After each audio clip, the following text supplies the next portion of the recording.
Ladies and gentleman, السلام علیکم۔ ہمارا آج کا جو موضوع ہے لکھنؤ پیکٹ ہے۔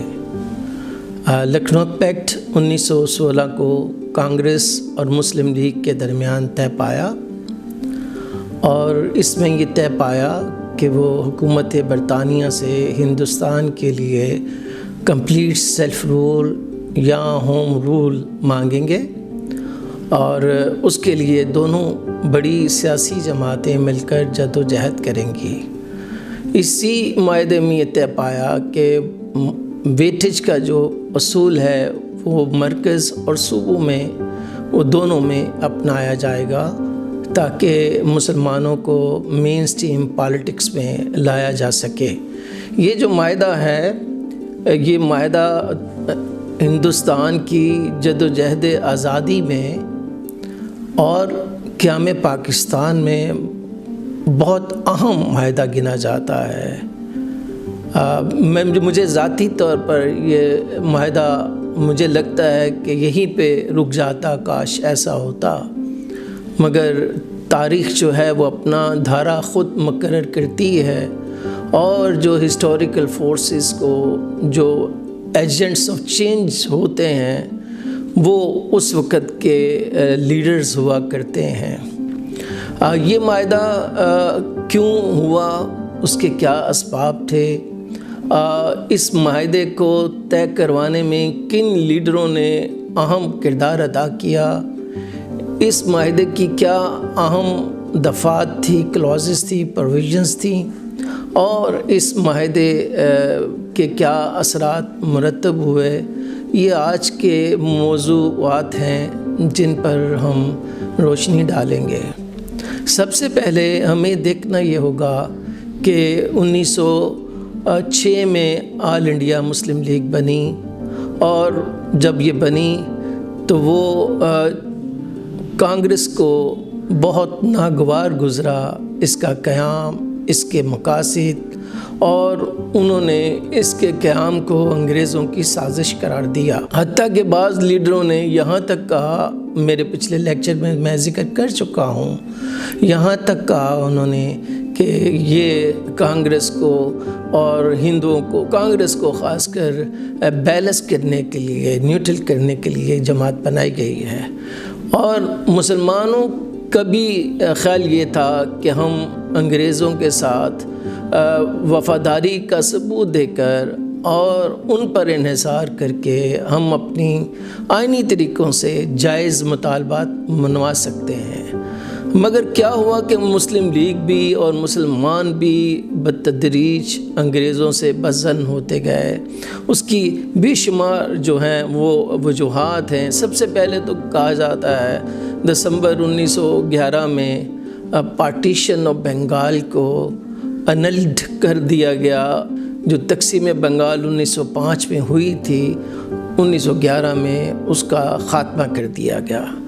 یہ جو خاتمہ تھا، یہ مسلمانوں کو اس پر بہت صدمہ پہنچا، مگر یہ دیکھیے کہ اس سے کانگریس کو اور ہندوؤں کو بہت خوشی اور مسرت محسوس ہوئی، اس لیے کہ کانگریس نے دن رات کوشش کی کہ یہ جو پارٹیشن آف بنگال ہے اس کا خاتمہ کیا جا سکے۔ میں اس سے پہلے موضوع پہ بات کر چکا ہوں۔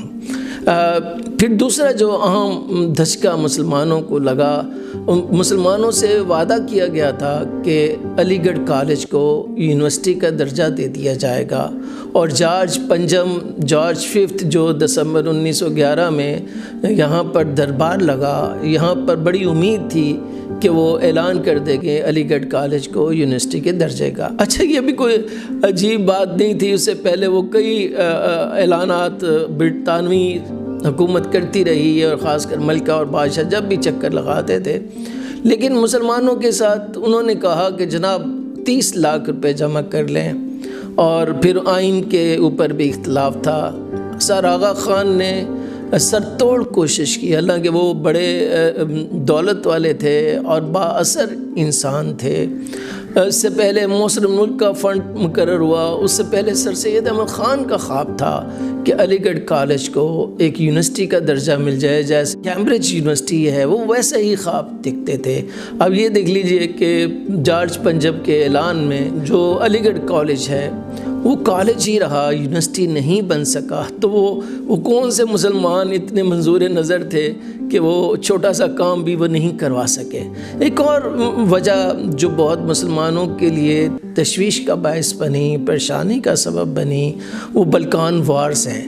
بلکان جو علاقہ ہے وہ ایسٹ یورپ کے علاقے کو کہتے ہیں، اور عثمانیہ سلطنت کا اس پر قبضہ تھا آٹمن امپائر۔ آٹمن امپائر کو اگرچہ رشیا کے صدر نے سک مین آف یورپ تو 1820-25 کو ہی کہہ دیا تھا، اور یہ تجویز بھی دی تھی برطانیہ کو کہ ہم اسے سک مین آف یورپ کو، عثمانیہ سلطنت کو ہم اپنے اپنے حصوں میں تقسیم کر لیتے ہیں، لیکن ان دنوں برطانیہ کے بڑے قریبی تعلقات تھے عثمانیہ سلطنت سے، اور انڈیا میں وہ نہیں چاہتا تھا کہ رشیا اس طرف سے ہندوستان تک پہنچے اور مڈل ایسٹ تک پہنچے۔ انہوں نے بات نہیں مانی، لیکن 1910 کے بعد جو ہے وہ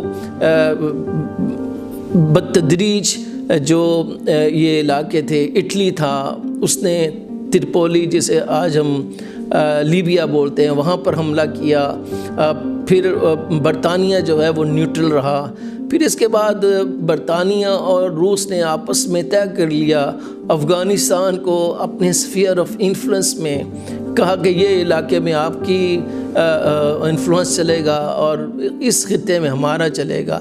جب پوری دنیا میں مسلمانوں نے احتجاج کیا اٹلی کے ترپولی پر حملے پہ، یا برطانیہ اور رشیا کے افغانستان اور ایران پر اثرات پر، تو روس نے دھمکی دی کہ وہ نہ صرف یہ کہ مشہد پر حملہ کرے گا اور کیا، اور پھر انہوں نے یہ بھی دھمکی دی کہ ہم کعبہ اور مدینہ پر بھی چڑھائی کر سکتے ہیں۔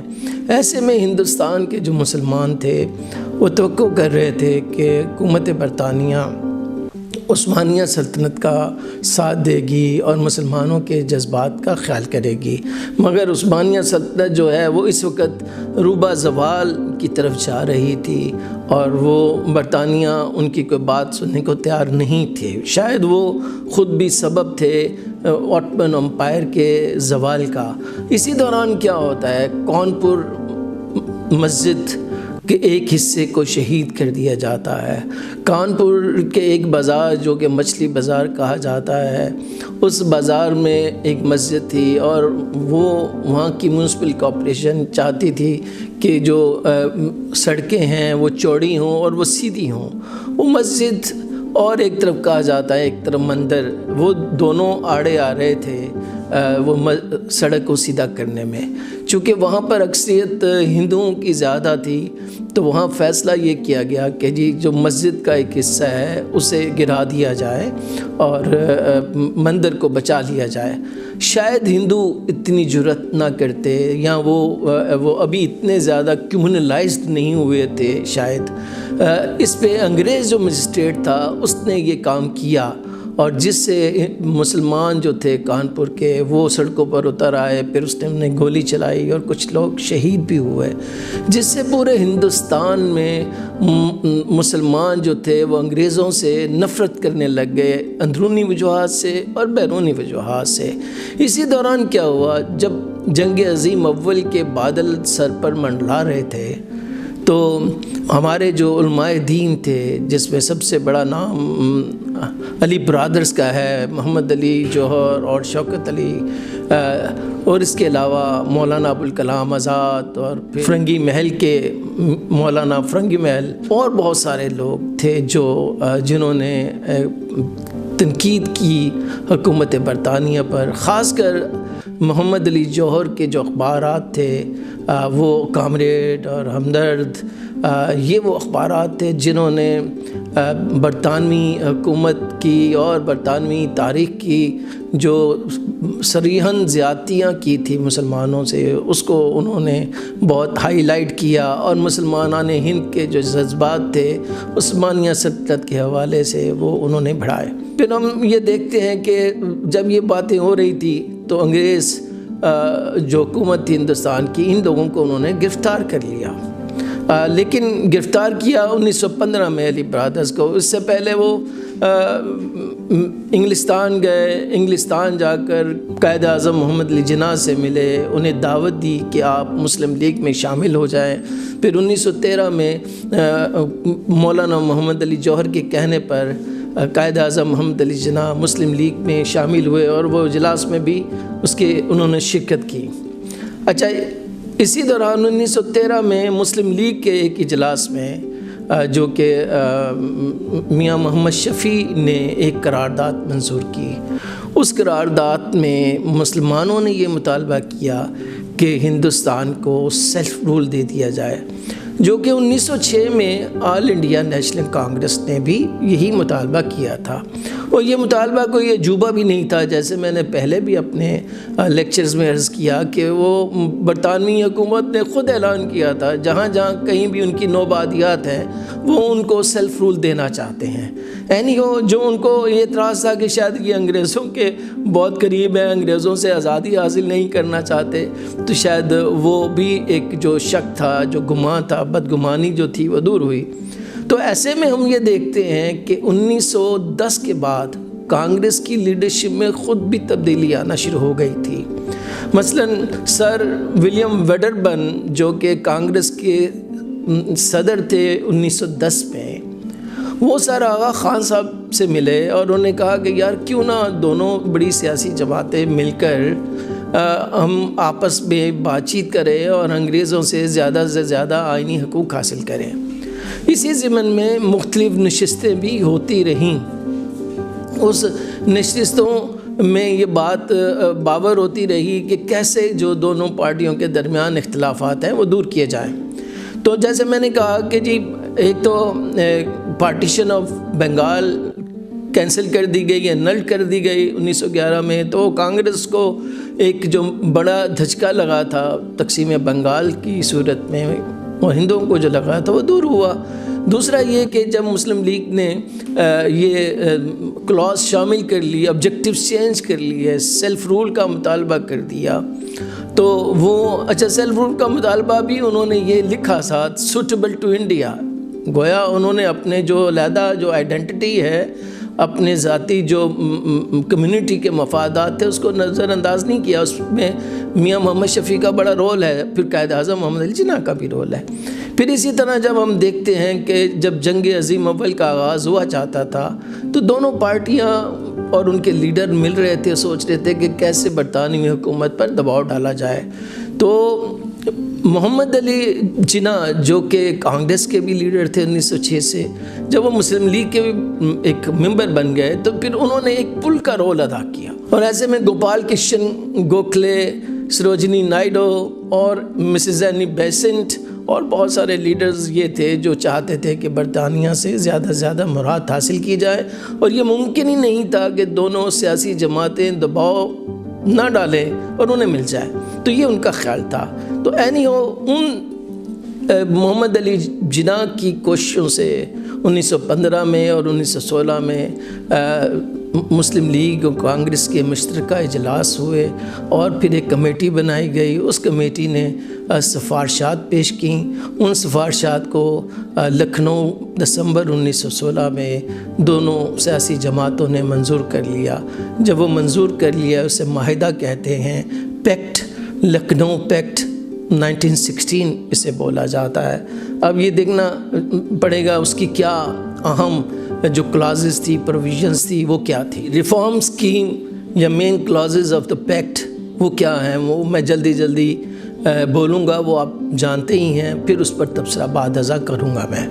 مثلا ہوم رول مانگا دونوں نے، یا complete self rule for India مانگا۔ پھر یہ بھی مطالبہ کیا کہ امپیریل کونسل میں 150 ممبرز ہونے چاہیے، 80% منتخب اور 20% نامزد ممبران شامل ہونے چاہیے۔ پھر یہ بھی کہا گیا کہ جی مسلمانوں کو علیحدہ ووٹ دینے کا حق دیا جائے، اور یہ بھی کہا گیا کہ مسلمانوں کو مرکز میں 1/3 نشستیں مختص کی جائیں۔ پھر اس کے علاوہ یہ مطالبہ کیا گیا کہ جو ایگزیکٹو کونسل ہو مرکز اور صوبوں کی، اس میں 50% ہندوستانی جو ہیں وہ ممبر ہوں یا وزراء بنیں۔ اس کے علاوہ انہوں نے بڑے صوبوں کے لیے کہا گیا کہ جی 125 جو ہے وہ افراد پر مشتمل کونسل ہو، اسمبلی ہو، جو بھی اس وقت کا نام ہے اس کا، جو چھوٹے صوبے ہیں کم از کم 50 اور زیادہ سے زیادہ 75 اشخاص پر منتخب اراکین پر مشتمل اسمبلی ہونی چاہیے۔ یہ کہا گیا کہ جی پرنسپل آف ویٹیج جو ہے وہ متعارف کروایا جائے صوبوں میں۔ اب جو پرنسپل آف ویٹیج کے تحت جو انہوں نے طے کیا، یہ کہا کہ 50% پنجاب میں، 40% بنگال میں، 30% یو پی میں، 25% بہار میں، 15% سی پی میں، 15% مدراس میں، 33% بمبئی میں۔ یہ آپ دیکھ لیجئے اس وقت 6 صوبے تھے، 6-7 صوبے اس وقت موجود تھے، جو بعد ازاں ہم دیکھیں گے مرتے گرتے گراتے 1932 کے بعد 11 صوبے سب کانٹیننٹ کے بنیں گے۔ آگے ہم چلتے ہیں کہ انہوں نے مطالبہ کیا جی صوبائی خود مختاری دی جائے، اور وہ تاکہ وہ اپنے انتظامی امور وہ چلا سکیں۔ پھر انہوں نے کہا کہ جی گورنر کے اختیارات جو ہیں وہ کم کیے جائیں۔ پھر انہوں نے یہ بھی مطالبہ کیا کہ سیکرٹری آف اسٹیٹ جو تھا اس کی کونسل کا خاتمہ کیا جائے، اور سیکرٹری آف اسٹیٹ کے جو اخراجات ہوتے ہیں وہ برطانوی خزانے سے ادا کیے جائیں۔ یہ ہیں بڑی بڑی جو چیزیں انہوں نے مطالبات کیے، اور بھی اس میں ہیں۔ مثلا انہوں نے کہا جی جیسے سیپریشن آف پاور کی جو تھیوری ہے مونٹسکی، وہ جو امریکہ میں ہے کہ جی ایگزیکٹو اور جوڈیشری کو علیحدہ کیا جائے، یہ اس وقت 1916 میں انہوں نے مطالبہ کیا۔ اور یہ بھی کہا جی انڈین سول ڈیفنس سروس جو ہے وہ انڈین کے لیے کھولا جائے، اور سول سروسز بھی جو ہے وہ انڈین کے لیے کھولی جائے، جو کہ سرسید پر اعتراض ہوتا تھا کہ انہوں نے اعتراض کیا۔ یہ 1916 میں یہ مطالبہ چل رہا ہے۔ پھر یہ کہ انڈین گورنمنٹ نامزد کرے جو سول سروسز کے جو لوگ ہیں۔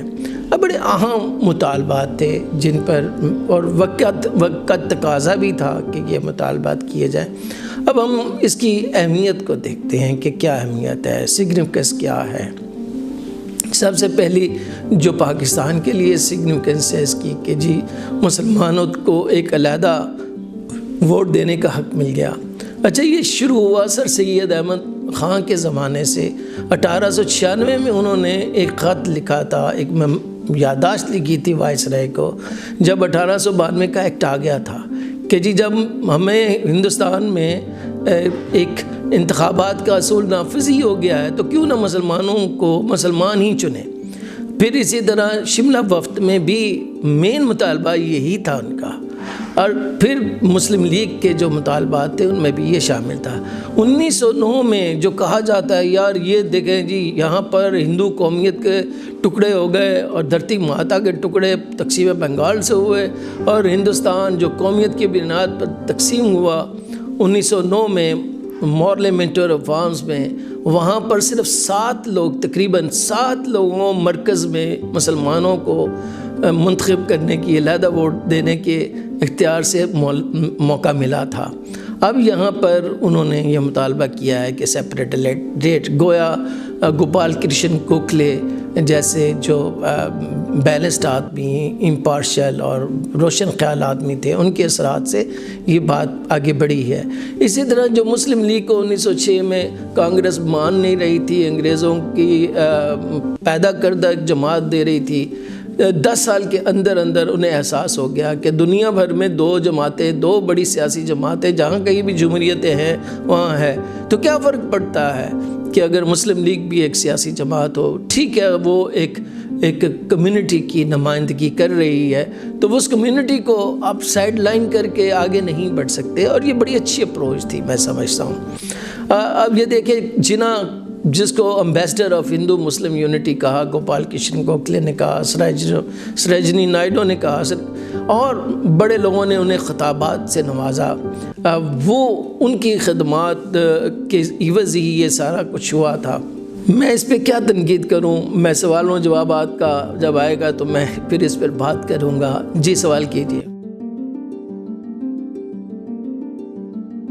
مجھے بڑا اچھا آپ کا یہ سوال ہے کہ قائد اعظم محمد علی جناح پر تنقید کی جاتی ہے کہ یہ جو پرنسپل آف ویٹیج ہے جو صوبہ پر اپلائی کیا گیا وہ اس سے پنجاب اور بنگال 2 واحد صوبے تھے 7 صوبوں میں جو مسلمان اکثریت میں تھے، وہ دونوں میں جاتی رہی اکثریت۔ علامہ اقبال بہت اس پر ناقد تھے، اسی طرح فضل الحق بنگال کے وہ بڑے ناقد تھے، چودھری خلیق الزمان نے اسے کمزور معاہدہ کہا۔